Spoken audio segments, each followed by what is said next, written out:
It is so good to be with you this morning, and I bring greetings to you. You might have to help my slides get to the first picture. That'd be great. I tried. There we go. So it's my privilege to bring greetings to you from my mom and dad, Peter and Mary Lou Jenks, and many of you know them. I think my brother Steve, even in high school, sang in a group that came through here, and so there are connections to this community for quite a while. And obviously the Littles are very dear to us as a family, as my mom and dad have served side by side and as an extension of BCP in different ways over the years. And Steve and Becky have just poured into my wife and I and encouraged us, and that has not stopped. I may have been installed in September, but Steve and I were on the phone this last week, and he is just a great advice giver. And matter of fact, their advice really helped us, as I shared in Sunday school, with our process of finding a local church as we moved from Wisconsin last May, almost a year ago now, moved to the Grafton, Elyria, Cleveland area, and are putting down roots. We planted 3 fruit trees last week. We're putting down roots, that's one of the hardest things of moving, if you haven't done that in a while, to leave your blueberry bushes and your fruit trees and stuff, that grapevines that you have nurtured for years. I have a bit of farming in my blood, and I just can't get away from it in one sort or another, and it fits with what we do in ministry. Jennifer is a real partner. Her mom's in hospice and in a facility near us, and did fall yesterday. We're kind of tumbled out of bed. Does have a broken hip. She hasn't been walking anyway. We really feel like we were probably in the last 5 months of her life, based on her deterioration, that probably sped up. And so my wife's an only child, and it's been our privilege to move them from Pennsylvania to Wisconsin and now to Ohio with us. And her dad is one of the most thankful, kind people I've ever met. And it is so healthy to have someone like that live in your house. Put your eyes on Jesus every day, because you're not thankful unless your eyes are on Jesus, because circumstances are rugged. He's facing very rugged circumstances, and yet he has confidence and joy because of his eyes being on Jesus. And so I learned from that, and it's very healthy for me. We appreciate our family. I talked about kids in Sunday school. They're wonderful. I'd show more pictures of grandkids, but that's not why I'm here. So I'm going to move on to actually Baptist church planters, which you know a lot about. We showed this slide in Sunday school that BCP facilitates Baptist churches like yours and the missionaries you send in doing the Great Commission, that as you go, make disciples. And I came to a spot, even though I went into pastoring thinking make disciples, that I realized all of a sudden there's no one behind me. There's no disciples that are clearly flowing out. I've been handed some people to disciple, and that's good. It'd be Ichabod if, as a pastor, I didn't take care of some people that were handed to me.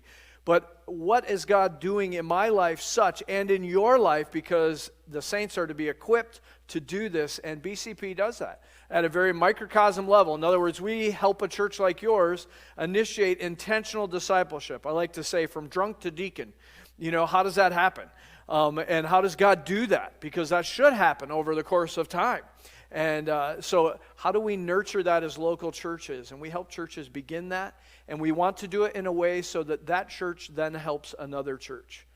And in the same way that those churches, as they're strengthened and as they grow disciples, which is God's deal, right? Like, I can't grow someone, neither can you. As surely as I can't plant rye and grow it. I can plant it, I can make sure it gets water, I can fertilize it, but God really is the grower. And there's no competition in that. It all works together. And so as we think about nurturing that in local churches, God so often then does nourish and grow it.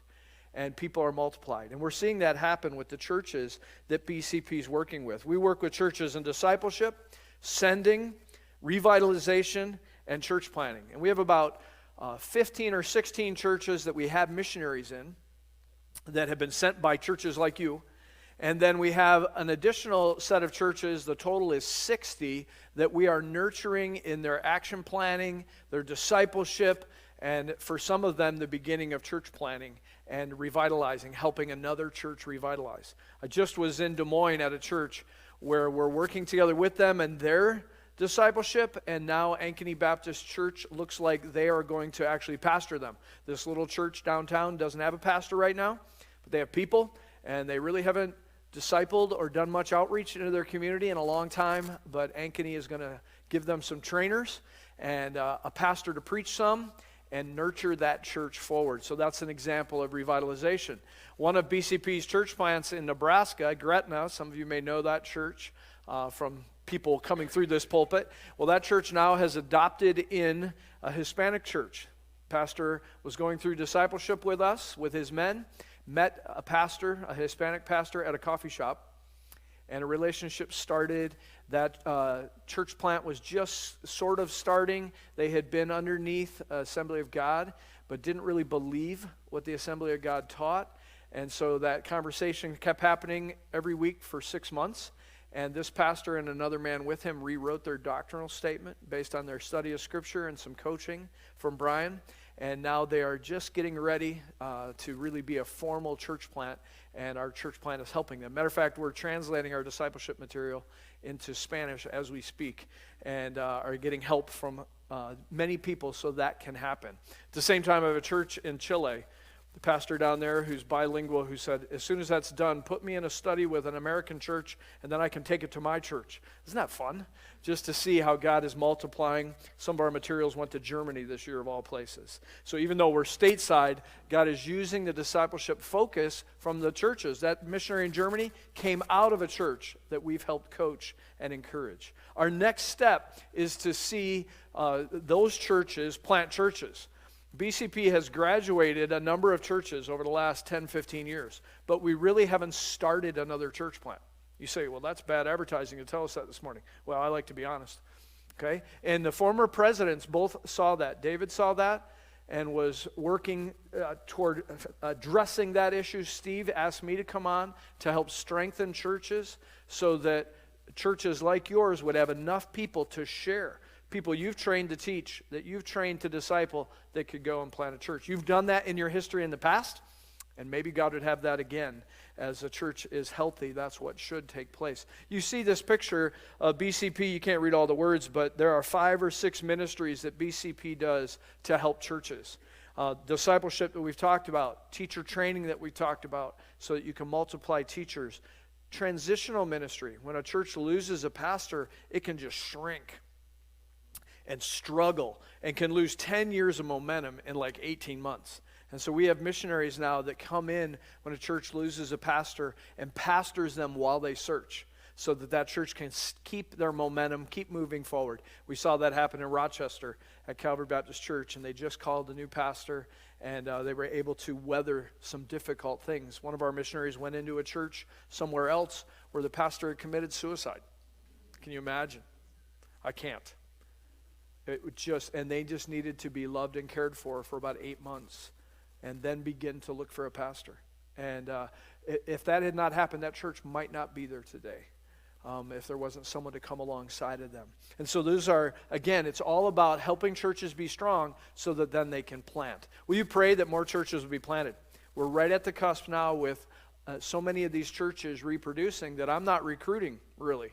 I mean, I sort of do, I guess, when I'm out, but these churches we've trained are training other churches. Church in Muscatine is training 4 churches as we speak. They provided the trainers even, and the retreat, and the 24 weeks of training. And so just pray that the next step happens where those 4 or 5 churches could work together to plant churches, because America needs more churches. You probably don't doubt that. Some of the activity you can watch come across this map of discipleship, whether it's teacher training or leadership training, church plants, church care. We have more and more requests for church care to help churches build and modify buildings to do their work effectively. We really could use 2 or 3 more builders in the next couple of years. And so you might want to say, hey, at 40, I'm going to retire, get some support, and go work. And live in a trailer. It's like the modern thing to do, to downsize and live in a tiny house. So this could be you. No one's jumping up and down, but one of our brand new missionaries, they're having a baby just in a few months, and they're trying to figure out where to put the crib in the 5th wheel. And so you could pray for them as they adjust, as they've been married about a year, and now God is blessing them. It's a great opportunity. maybe just one illustration, then I want to get to God's Word, but this just shows how churches are planted. Maybe you don't think about that because you don't do it every day, but God uses a church like you to mother, okay, to be the mother church. And you might have the missionary come from within you, or a missionary could be sent by another church. And BCP then is the third circle. So that sending church, that missionary, you as a mother church, and then the circle of people that are trying to plant. They're not a church yet, they're just a fellowship. But BCP helps all of those independent entities work together in harmony. That's the plan. And with focused vision and with accountability and encouragement. And I tell you what, it's not about finances. Our council just set money aside. We have money. We are ready to plant a church. We need you because a mission agency can't plant a church. This is for a local church to do. So pray for you or for other churches that might have that vision. You give. I called and asked if I could come here because you have been faithful givers to BCP. And maybe you didn't know this, but David Little, I think, all the way at the beginning, kind of earmarked your money as presidential partner money, if you want. That's what I label it, but it's presidential. It helps the president be paid and be on the road. It costs, a lot of times I go places that cannot afford me. I was in Des Moines. Nobody paid my freight to go to Des Moines and help this struggling little church. You paid the freight. And just so you know, I told them. I said, you understand, I'm standing here today and it doesn't cost you anything because there are partners across this country that believe in churches being rescued and churches being planted. And that's why I was able to stand there, is because of you. And to partner with Ankeny, who supports me, so another partner alongside.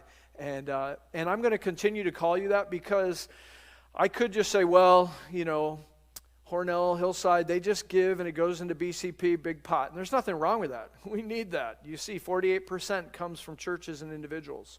But I want to keep you separate if I can, because I want to know there are some churches and individuals that are intensely praying for my role as president, for Jennifer walking alongside of me.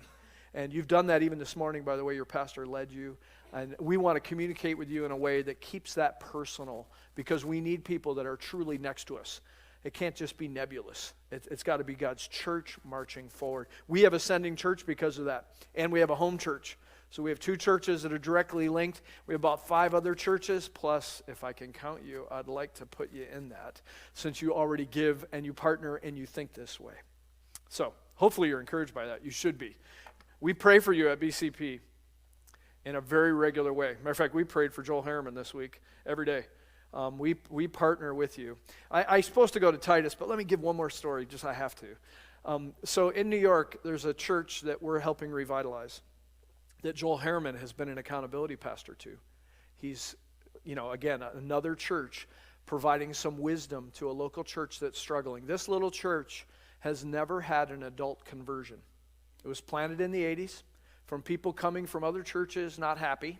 It's kind of how it got planted. And they have a nice building. I mean, it's beautiful, great location. And that church kind of shrunk, kind of struggled. Matter of fact, when BCP kind of re-engaged with them to push them because they weren't really moving, some people walked out and quit. That was discouraging. But we hung with them. A missionary sent by a church went to help them. And we've been training them for 1.5 years. And last Sunday, they had the first adult saved. It's someone that they've been nurturing. Get this, a church of about 35 people have been nurturing 200 relationships, specifically in their community. And they've been working at this. It's been growing. But the last 3 or 4 months, intensely focused prayer on these 200 individuals. And one of them came to multiple church connects. One was kind of a fun connect, then Easter Sunday, women's Bible study, and then last Sunday came to know Christ. And I don't know if it's appropriate to dance in a Baptist church, but I was kind of doing that. I was kind of doing that at home, okay? Because you shouldn't see it. But it was, that is a major DNA shift for that church. Now they can picture how this happens. Those people haven't pictured that. They haven't seen people come to Jesus. And now, do you think they're encouraged to keep after the 200 God has put in front of them? You know it. And that's what I want to stir up today if I could. So, Titus 2, I picked this passage because it has my attitude. I'm obviously very laid back and quiet. But it has my attitude. I'm kind of a stir-up sort of fellow, and this passage just has that feel to it. We'll see in just a moment. And this passage is spoken to a place that was not set up well. I mean, this is the island of Crete being talked to. Okay, if you sailed up to the dock at the island of Crete, which Titus had done, Paul had been there, there was a sign basically that said, "Welcome to Crete, island of lazy liars." I mean, that's just like, wow. I mean, that's quite a place. I mean, that'd be a tough place to start a church, I think. And I don't know that Hornell is quite that bad. Maybe. You'll decide, okay? But your community's probably not overtly Christian either.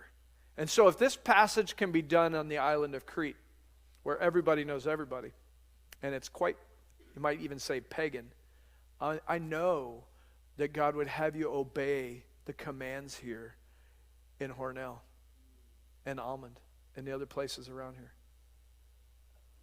What does it say? Verse 1, Titus 2 says, "But as for you, teach what accords with sound doctrine." Now the normal word for teach is the word doctrine at the end of the sentence.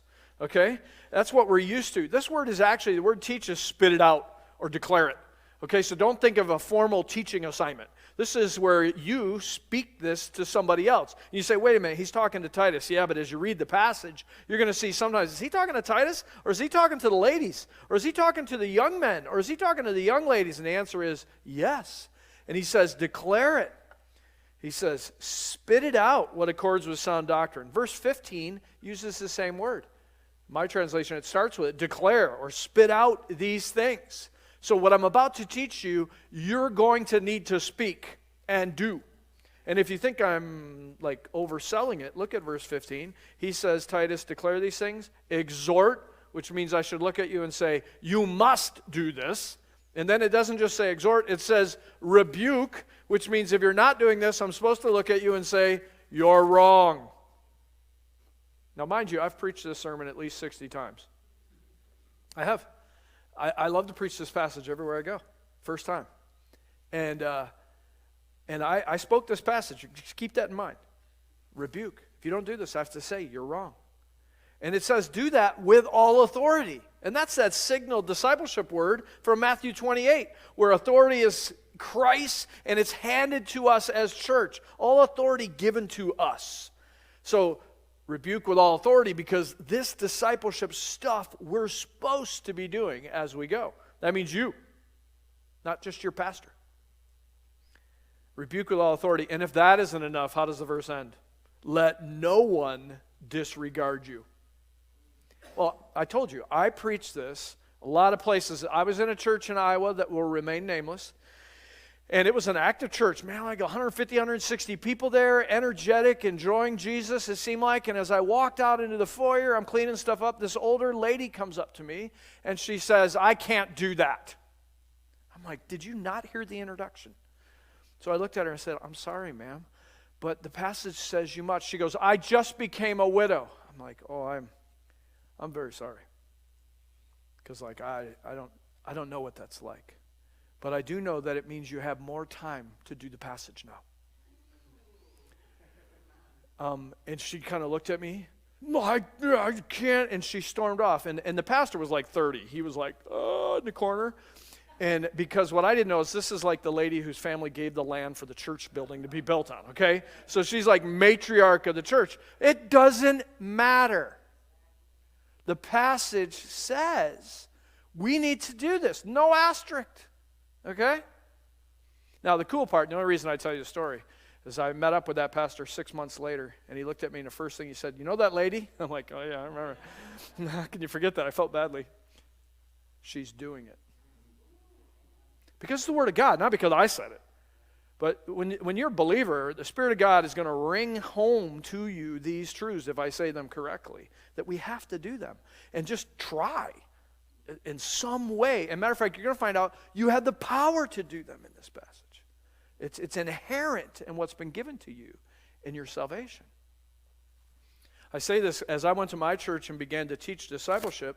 I was 25 years old, and I had 5 young ladies in their early 20s that wanted discipleship. So I went to the 5 oldest, most godly women in the church and asked them, will you disciple these 5 girls? And all 5 of those women said no.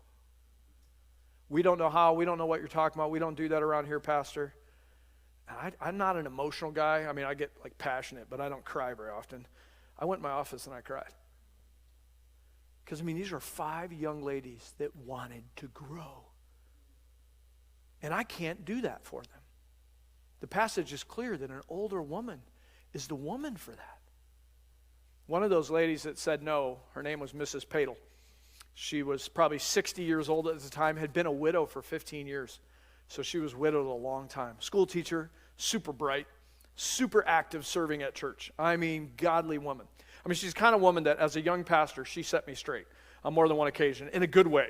Like when my 2-year-old, was going into 2s and 3s class for the first time, and I put him over that half door, the same kind of door that you find at a horse stable in church. I never have figured that out exactly. But, I put my little kid over that door, set him down, and the biggest 3-year-old came across the room and pushed my kid on his backside. And I'm the pastor in charge of all this stuff. Pushed him down, and my kid got up and punched that kid right in the chest. And as a dad, there was a little bit of pride in there, but then as a pastor, I thought, that's probably wrong, and I kind of froze. I didn't know what to do, and Mrs. Padel goes, some things need to happen. I'll take care of it. You run along. And I said, yes, ma'am. Mrs. Padel understood that discipleship doesn't come in just one size. She certainly was in that classroom. She had all of my children at a couple different age levels along the way, teaching in a classroom. But more than teaching, she went after their very life. A different level than just teaching. Matter of fact, she would take us to lunch on our anniversary every year, my wife and I and the kids. And we go to Pizza Hut because the kids eat immediately. All good, wise, older women understand that, right? We walk in and the kids go through the buffet line, and she would sit and she would just talk to our kids and ignore Jen and I. And she would love on them. And when our middle son went to college, I thought, I'm going to go ask Mrs. Padel. She's wheelchair bound in her house now. I'm going to go ask her for advice. So I went to her house. I said, Mrs. Padel, I said, what's your advice for Joshua? He's going off to college. You have like 5 things he should really think. Yep. She just started hammering. She's so sharp. Gave me 5 things. I should have asked for 10. Like I goofed, you know what I mean? But I asked for 5. She gave 5, typed them up in my computer. And on the way to school, we're halfway to college. And I said, Josh, by the way, I interviewed Mrs. Padel the other day. I asked her, what are the top 5 things you need to know to do well at college?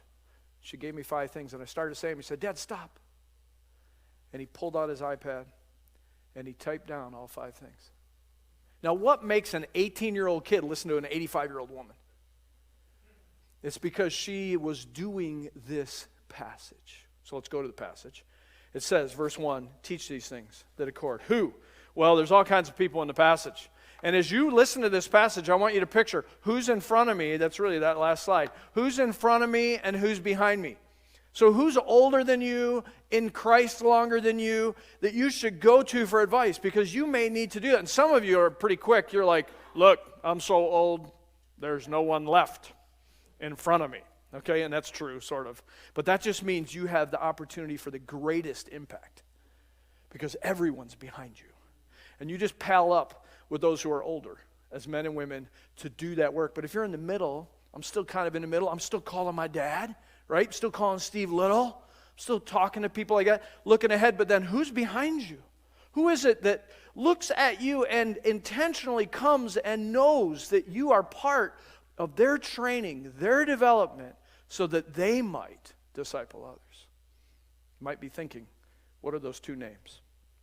What do we do with those 2? Well, he says for all of us, teach what accords with sound doctrine. The word sound there, I always liken to my German short-hair pointer, Blitzkrieg. He's 5 years old, and he upland hunts with me and waterfowl hunts, discipleship hunts in North Dakota, and he is put together. I mean, if he came here, he would never touch the steps. He'd just land right up on there. He jumped over our couch with a missionary on it one time. I was kind of proud. My wife was embarrassed. I thought it was cool. But, he is just Michael Jordan, is aptly named. He's Blitzkrieg, right? And as my friend says, all that running gear just to carry that nose. but if a German short hair, if they were all nose, no good. If they were all legs, no nose, no good. Okay? So they need to be sound, completely put together, balanced correctly. He says, let your teaching, that's what the word doctrine is, let your teaching be sound. Make sure it's all fit together. And now he starts into who, which is all of us. Older men, verse 2. Older men are to be sober-minded. That means serious. I obviously like to laugh.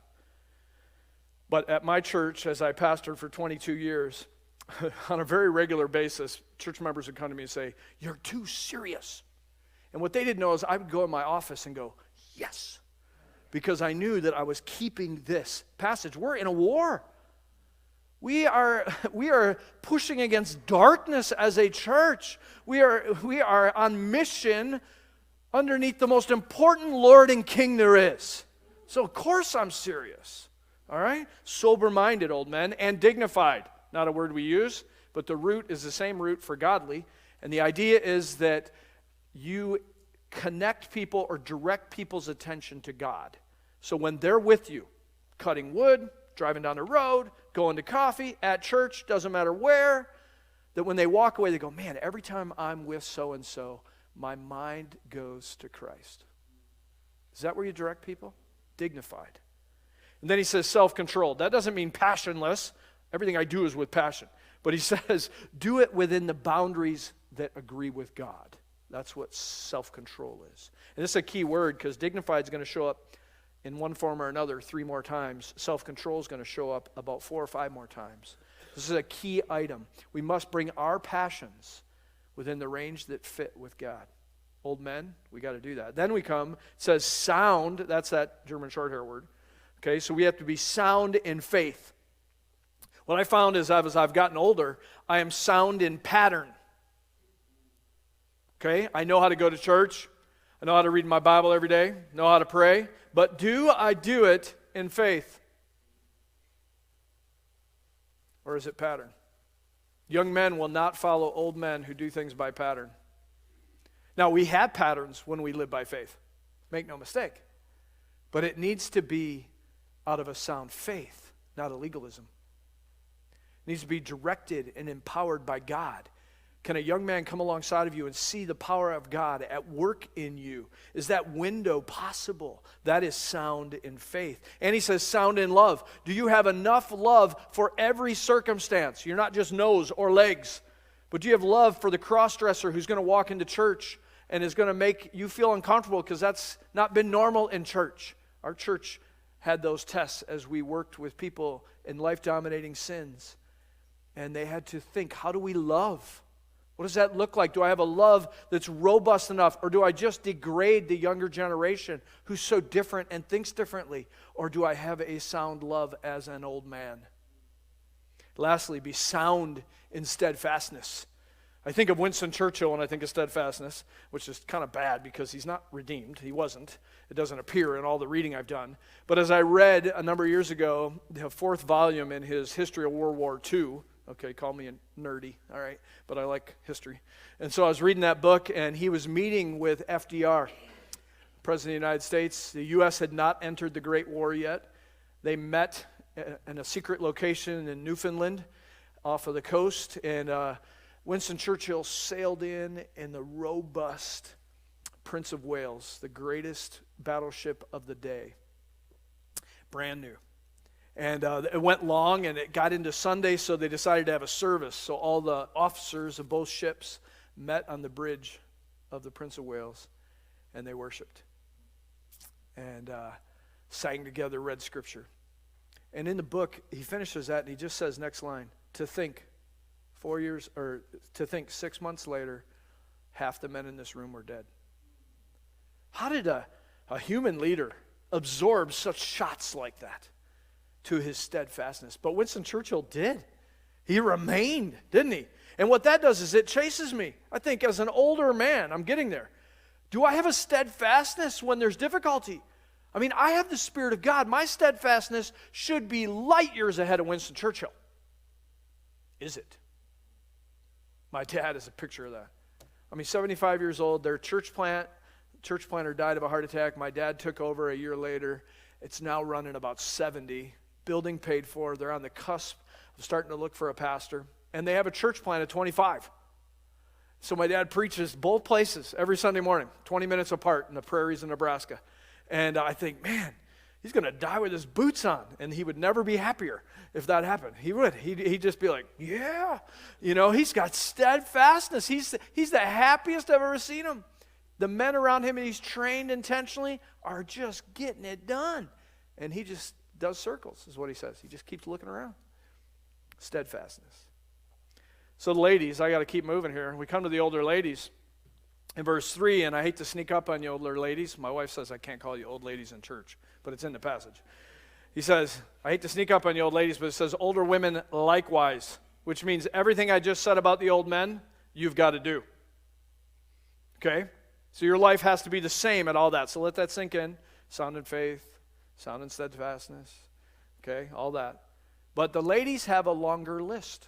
And the lady said, we always have a longer list.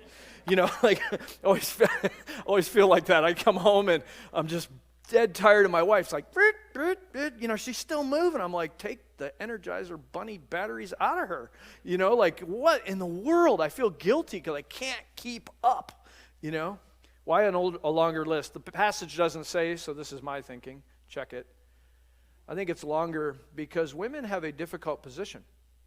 They have a submissive role at home. That's what the scripture says. They have a submissive role at church, which is fine and dandy and the nicest place to be when the men lead correctly. But when they don't,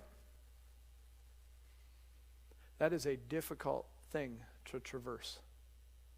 And so if you read this 3 and 4 like that, it says, older women likewise be reverent in behavior, because that's really hard when the men are goofing up.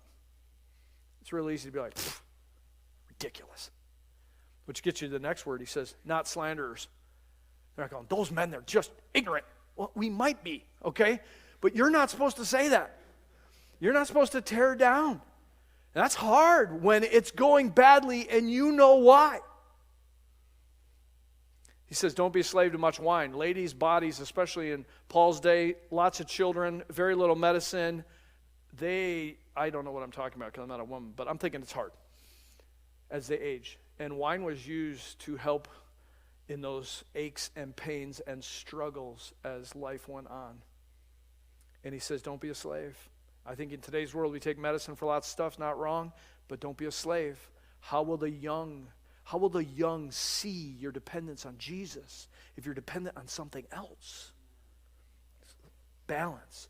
And he says of these older women, they are to teach. That's the word doctrine from above. Teach what is good. I love that word. It means beautiful. Doesn't it make sense that a woman would teach what's beautiful? It really does. And that's why we know the women teach both the young men and the young ladies. Because as we get to the young men, I'm going to do them next out of order. Verse 6, it talks about the young men being a model of good works. Well, how did they know what a good work was? A beautiful work. They learned it from the older ladies. So young men, if you're not listening to the older ladies at church, your mother and your grandma, you're in trouble, okay? Like young men, you need to be self-controlled, it says in verse 6. Keep your passions. The older men are an example. The older women are an example. Young men, that's what you're supposed to be. Verse 7, show yourselves to be a model of beautiful work. Walk into church and say, Mom, Grandma, deacon, trustee, how can I help? Young men are to serve. You say, I'm little. It just says young men. If you're not a child, like really small, you're a young man. Go work. At our church, we had big shovels and small shovels, because in Wisconsin, every month, almost, we shovel snow, And the young men shoveled, little tiny shovels. Put them out there with them, right? Young men, through teenager, model of good works. Young men, show in your doctrine or teaching. So young men are supposed to teach. Some of you young men have young men that are younger than you. They're behind you at church. You need to give them good doctrine. And you need to do it with integrity. In other words, whatever you're saying, you better live. And you need to do it with dignity. In other words, direct their attention to God, not you. Put their attention. As young men, we can draw attention to ourselves. Draw attention to God and what you say to your brothers and your friends. And verse 8, and sound, that's that German short hair word, have sound speech that can't be condemned. When we're young, it's easy to be imbalanced. We got all wound up about this and all wound up about that. And you say, well, I don't know how to get balanced. Then go to an old man. Go to an older lady. And they will help you because they are sound in faith, sound in steadfastness, and they'll help your speech be balanced and put together correctly. Why do we do this, young men? We do this because there's a that, okay? So that an opponent may be put to shame having nothing evil to say about us. So I didn't want to pay for college for my kids because I thought that was bad. I thought they ought to earn it. And so I helped my boys set up a lawn mowing and snow shoveling business. And I already told you, we shoveled snow 10 months a year and mowed the other 2 in Wisconsin. Not quite, but close. And so I helped them set that up. And they worked for years. And finally, as they were in college, they finally got a zero-turn mower. And they thought they'd died and gone to heaven. No more push mowing. But the first week, I get a call from a lady who's got a little fish with feet on it on her car. She's not really a Jesus-type person. And she called and she said, your boys broke my fence. I'm like, I'm sorry. I said, they have a new mower. They may not have realized it. They knew. I'm like, okay. Did they come and talk to you? Yes. They told me they would fix it. I'm thinking, then why are you calling me? So I said, why are you calling me? She goes, I don't understand why they would be honest. So I gave her the gospel in 3 sentences. I said, they serve the King, Jesus Christ. So they have to walk that way. He took away their sins in dying on the cross for them. Well, that makes sense. I'll buy the materials if you fix it. And she hung up. Did you hear what she said? That makes sense. She's an evolutionist, atheist. But when young men, and my boys didn't always get it right, believe me, but in that case they did. And when young men live correctly, what happens? Even an opponent is put to shame. Young ladies, you have something similar. So very quickly, verse 4, middle of the verse, it says, so train the young women to love their husbands and children. And the word train there is the word self-control. And I always picture my daughter who can talk 100 miles an hour. I don't know where she got that from. And she can be kind of emotional, okay? And my wife sometimes would just take Abigail when she was 12 years old. She'd take her by the shoulders just gently and go, Abigail, be quiet. That's what training is. That's self-controlling someone, okay? She slowed them down enough. And then a minute later, it's going to say to the young ladies, be self-controlled. And as John Piper says when he doesn't want to say, there's got to be a reason for that.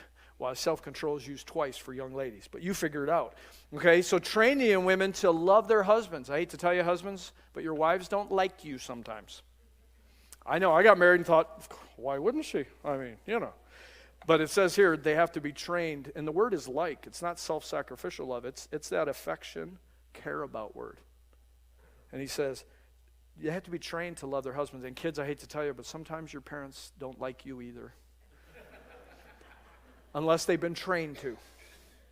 And if you're here today and go, yeah, that's me, I don't like any of them, then you need to go find someone that's in front of you. An older woman that knows how to train you to like them. That's what the passage says. Train them, verse 5, to be self-controlled, to be pure, no slander. Train them to guard the home. That's what it means. It doesn't mean you can't work outside the home. It means guard the home. Train the woman to see the big picture. My wife can see the big picture. She's been trained well.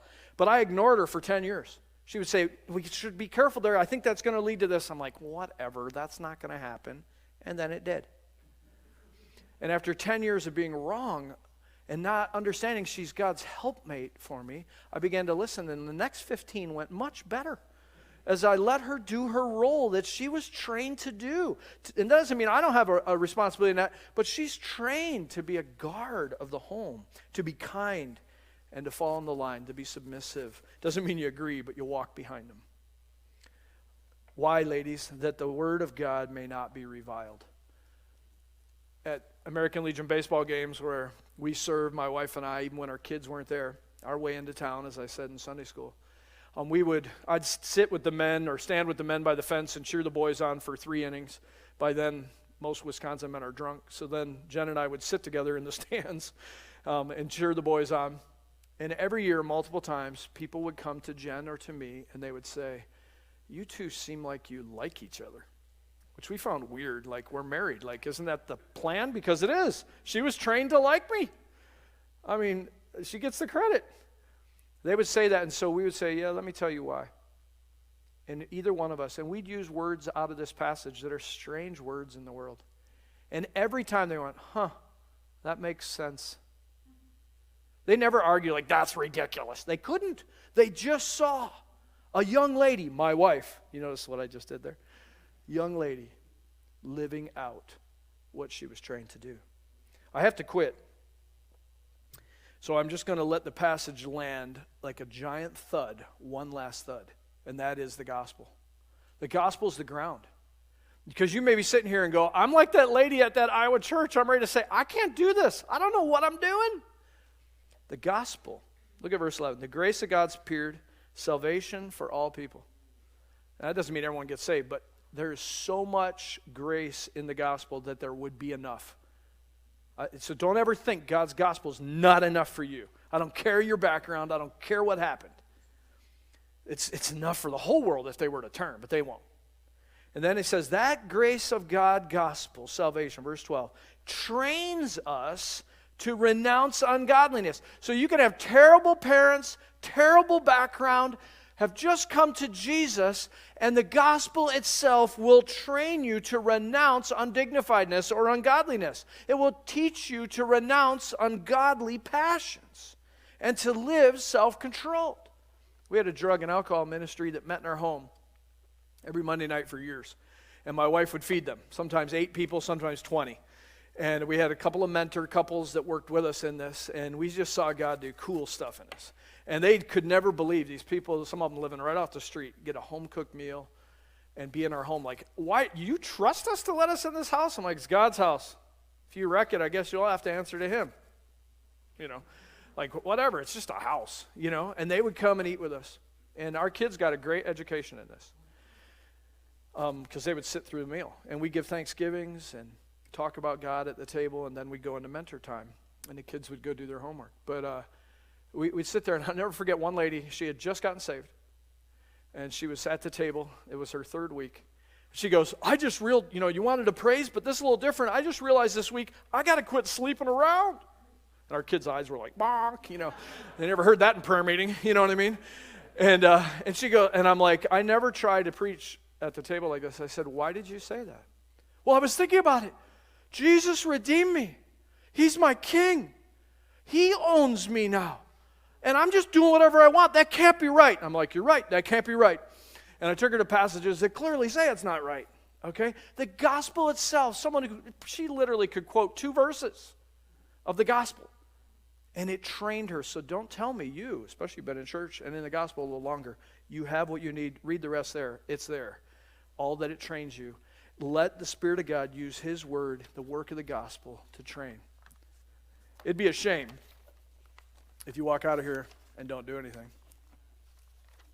You say, well, a pastor doesn't have a discipleship program for me. I didn't read anything about discipleship programs in the passage. This is purely just, and they're fine. It's great to have those. But that's not what's needed. What's needed is for you to go to someone in front of you. So who is that? And someone behind you. And don't cheat and just write your own children. You better do them too. But the passage isn't just about family. It's who's behind you? Pastor.